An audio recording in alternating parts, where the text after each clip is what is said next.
Side side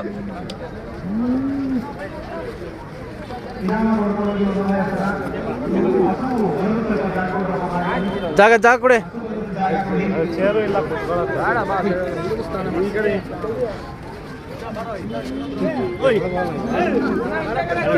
ದಯವಿಟ್ಟು ಕುತ್ಕೊಂಡ್ಬಿಡ್ರೋಣ. Electrical Suresh ಅವರೇ, generator on ಮಾಡ್ಬಿಡಿ, ಮಿಷಿನ್ ಚೆಕ್ ಮಾಡ್ಕೊಬಿಡಿ. ಹಸುವನ್ನ ಸ್ಟ್ರೈಟ್ ಆಗಿ ಇಟ್ಕೊಂಡು ಹೋಗ್ಬೇಕು. ಹಸುನ ಸ್ಟ್ರೈಟ್ ಆಗಿ ಇಟ್ಕೊಂಡು ಹೋಗಿ ಮತ್ತೆ ಬಂದು ರಿಂಗಲ್ ಕಟ್ಟಬೇಕು.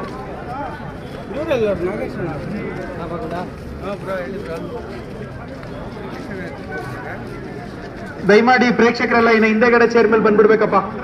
ಕ್ಲೋಸ್ ಮಾಡಿ ಬ್ಯಾರಿಕೇಡ್ ಅಲ್ಲಿ. ಹಾಲಿನ ಕ್ಯಾನ್ಗಳನ್ನ ಪರೀಕ್ಷೆ ಮಾಡ್ಕೊಬಿಡಿ. ತದನಂತರ ನಿಮ್ಗೆ ಪರೀಕ್ಷೆ ಮಾಡ್ಲಿಕ್ಕೆ 5 ನಿಮಿಷ ಟೈಮ್ ಕೊಡ್ಲಾಗತ್ತೆ.